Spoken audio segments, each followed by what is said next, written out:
Voilà, donc effectivement, je prends le relais sur la simulation mannequin. Alors la souris, voilà. Et on a en fait équipé un certain nombre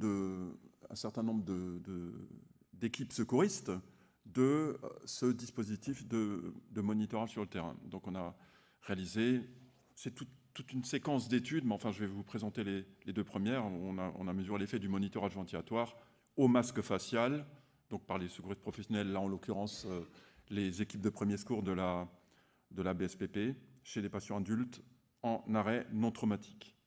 Alors, on a fait deux périodes, une période avant où on a, alors comme conflit d'intérêt, pardon, je suis co-investigateur de ces études, et on a fait deux périodes, une sans monitorage, mais on a quand même mesuré les paramètres ventilatoires des secouristes, et puis une où on a démasqué et on a donné la possibilité de mesurer les paramètres ventilatoires et de les prendre en compte en temps réel.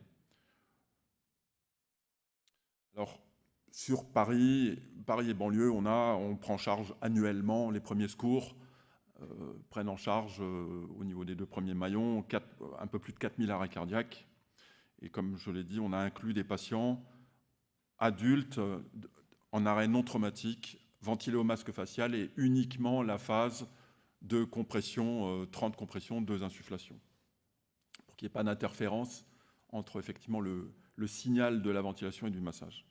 Alors comme dit, deux périodes. De mai à décembre 2023, donc on avait ce dispositif masqué qu'on a installé entre le ballon insufflateur et le masque facial. Et on n'avait pas donné de formation spécifique, c'était simplement, encore une fois, pour enregistrer les données. Et de janvier à juin 2024, on a démasqué le dispositif et on a inclus respectivement 106 et 66 patients. Alors je vais simplement vous présenter les quelques valeurs de volume insufflé et de volume courant. Tous les autres paramètres, évidemment, ont été enregistrés, mais pour des raisons de temps, je ne vais pas les exposer ici. Alors ici, vous avez une représentation en frise des volumes insufflés tels qu'on les a récupérés avec le dispositif un petit peu managé. Les volumes insufflés en vert et les volumes courants correspondants en jaune. Et donc, pour chaque patient, on a ces données. Voilà. Alors, ici, je vous présente le volume insufflé avec le volume en millilitres sur l'axe horizontal. C'est une courbe de densité de distribution. Et en bleu, vous avez la période, en tout cas, vous avez la distribution des volumes insufflés avec le dispositif masqué. Donc, simplement une mesure sans autre interférence au cours de l'intervention. On voit que les volumes se dispersent entre très très peu et jusqu'à 800-900 ml, voire 1 litre. Et la période avec feedback, donc avec le dispositif démasqué, où les secouristes avaient accès aux paramètres et aux curseurs qui leur disaient ventiler un peu plus, un peu moins, attention aux fuites. Donc on a réduit la variabilité des volumes insufflés. C'est quand même déjà super intéressant. Il faut quand même se rappeler ce que disait Abdo tout à l'heure. On s'est beaucoup occupé du massage, de la défibrillation pendant des dizaines d'années, et la ventilation, pour des raisons qui s'expliquent. C'est quelque chose de compliqué, a fortiori si on demande aux citoyens de ventiler et que le geste, que la manœuvre est complexe, et puis on n'avait pas d'outil de mesure. En tout cas, on est en train de faire un rattrapage à ce niveau-là, et le monitorage nous montre clairement qu'on recentre, on diminue la variabilité des volumes insufflés. Bon, alors le volume insufflé, c'est une chose, c'est la pratique. Maintenant, que reçoit le patient? Ici, je vous rapporte le volume courant qui en résulte. Et là aussi, on a une dispersion relativement importante. On n'a pas de volume super, on n'inflate pas le patient à mort, là. Mais on a, sans feedback, donc avec le dispositif masqué, on a encore les volumes élevés. Et puis on réduit quand même, on diminue le nombre d'événements avec des volumes trop élevés, 600, 700, 800 ml par insufflation, avec un volume courant, pardon. 600, 700, 800, ça fait beaucoup. Et on translate, en fait, et on retrouve ces volumes qui étaient hyper insufflés on les retrouve quand on fait le monitorage et quand on donne l'outil pour guider la ventilation, on gagne un petit peu, donc on réduit la variabilité et on évite les insufflations excessives. Voilà, ce sont les deux paramètres, là ce sont des résultats très préliminaires, mais les deux paramètres qui montrent avec un dispositif simple, facile à utiliser, avec une formation sur ces 2 travaux avant, après. La formation des secouristes était à minima, parce qu'on n'avait pas le temps, et puis parce qu'il y avait beaucoup de choses à faire, mais on a déjà prévu une troisième cohorte, une troisième étude qui va bientôt démarrer, où, au contraire, on va réfléchir grandement à la formation qu'il va falloir mettre en œuvre. Alors, la formation à l'utilisation du dispositif, et puis l'interaction homme-machine, si je puis dire, puisque l'introduction d'un monitorage au cours de la RCP par une équipe de secouristes, ils sont 3, ça demande une réorganisation cognitive assez importante, dans la mesure où, effectivement, le secouriste qui regardait jusqu'à présent le thorax comme repère pour savoir si sa ventilation est efficace, là, on va lui donner un visuel avec un curseur et il faut réfléchir à comment on réorganise l'information et la structure cognitive. Donc ça va prendre un petit peu de temps. Mais en tout cas là, encore une fois, sans entraînement particulier, déjà le fait de mettre ça à disposition, ça réorganise quand même. En tout cas, l'autre bonne surprise pour finir, c'est qu'on n'a pas de volume, l'hyper-insufflation, l'hyperventilation. C'est effectivement, quand on était en aveugle, c'était pas le cas. Voilà, je vous remercie de votre attention. Merci, merci beaucoup Daniel. Est-ce que vous avez des questions juste sur le plan pragmatique, en gros, donc c'est ventilation au masque. Donc toutes les équipes sont équipées maintenant avec ce moniteur ou c'est non, on était encore dans la phase d'expérimentation, de faisabilité, de mesure. Donc là, on va l'étendre, mais dans les mois, voire dans les... Donc en fait, il y a certaines équipes qui ont utilisé dans cette phase de faisabilité. Oui. Et tu disais une formation qui a été relativement courte pour les équipes. Oui, alors pour la phase donc avec le monitorage, c'est un minimum, c'était 20-30 minutes avec des équipes de quelques pompiers, et on a répliqué ce format. C'est là qu'on s'est rendu compte quand même qu'il fallait installer les choses de façon plus stable et plus pérenne dans l'esprit des gens. Voilà.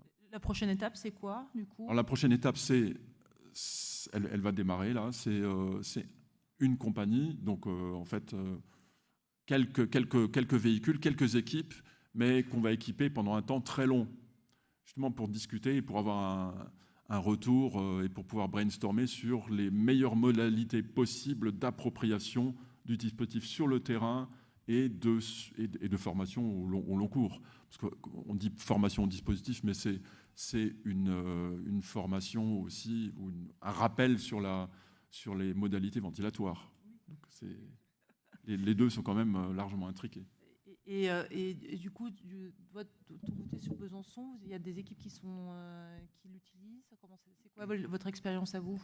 Tous les véhicules des pompiers du Doubs sont équipés de EOLife.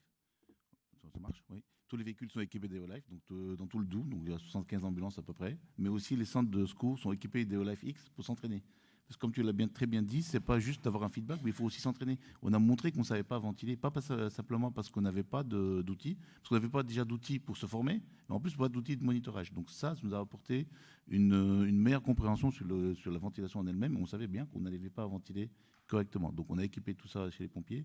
Aux États-Unis, il y a pas mal de centres IMS qui sont tous entièrement équipés, et donc ça arrive un peu partout maintenant. C'est moi, oui, j'ai une question. Juste, du coup, on se rend compte qu'effectivement, la ventilation, c'est très difficile et on a tous galéré à l'apprendre en anesthésie dans nos jeunes années. Et donc, c'est, je pense, extrêmement compliqué de demander à un pompier volontaire qui fait une garde par mois de savoir ventiler. Est-ce que l'autre voie de recherche, enfin, pas de recherche, mais d'application clinique, ce serait pas, aujourd'hui, on a des dispositifs supraglottiques qui sont extrêmement efficaces, qui sont extrêmement simples à poser. Pourquoi est-ce qu'on ne va pas sur cette voie-là et qu'on n'autorise pas les pompiers à poser un DSG qui permet de bien ventiler, je veux dire, avec des taux d'erreur de pose quasi infimes et qui en plus peuvent partiellement protéger les voies aériennes. Pourquoi on ne va pas sur cette voie-là, alors que la ventilation au masque, c'est extrêmement difficile, quoi. Oui, c'est une grosse question. Alors, on pourrait refaire l'histoire de la prise en charge, de la répartition des missions, etc. C'est quand même considéré, enfin, du point de vue de la formation des secouristes, du point de vue de l'acquisition du matériel, enfin, c'est une autre logique. Le masque facial, c'est pas du tout invasif, et de ce point de vue-là, ça restait dans les règles, autant dans les règles sur le plan réglementaire que sur le plan de la pratique et de la diffusion de la formation. Donc c'est plus le côté semi-invasif, si je puis dire. Mais je suis d'accord avec vous, complètement. Je pense qu'il y a une voie d'avenir qui est de... Alors il faut les former, il faut les suivre, hein, c'est quand même très très lourd. Mais il y a une voie... J'aimerais bien monitorer, mesurer les performances ventilatoires avec l'IGEL ou avec un autre dispositif supraglottique, avec l'EOLife, et guider la ventilation là aussi. Je pense que maintenant que le monitorage est disponible, on peut s'autoriser à expérimenter, à faire des travaux d'études qui vont mesurer la performance et la réalité de la bonne pratique, par exemple, avec un dispositif supraglottique. Donc ça ouvre, mais jusqu'à présent, on n'avait aucun monitorage, on n'avait rien. C'est quand même, ce qui était quand même hallucinant. Hein. C'était beaucoup plus développé d'ailleurs dans les pays anglo-saxons depuis un certain temps, et c'est vrai que ne serait-ce que d'avoir un outil d'évaluation, ça nous permet, comme on dit, la plus-value, elle est essentiellement déjà sur la formation à la ventilation, et puis après, effectivement, ça ouvre d'autres pistes pour faire évoluer nos modalités de ventilation.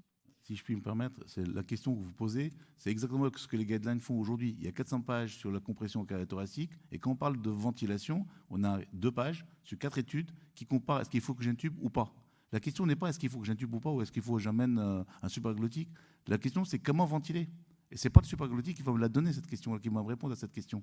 Les Américains qui font du supraglottique, quand ils ont instauré EOLife avec, se sont rendus compte que même avec le supraglottique, ils ne ventilaient pas correctement. Donc il faut un outil de monitorage de la ventilation. Encore une fois, il ne faut pas se tromper de question. La question, c'est comment ventiler, et non pas est-ce qu'il faut que j'assure un airway ou pas. C'est ça la bonne question. Et malheureusement, on ne la pose pas. Bon, merci à vous deux, parce que là, l'heure tourne et les 10h30 passées pour ceux qui veulent rejoindre d'autres sessions. Donc merci encore pour cette session qui a été en deux périodes. Merci pour votre participation. Merci. Et bonne continuation dans le congrès.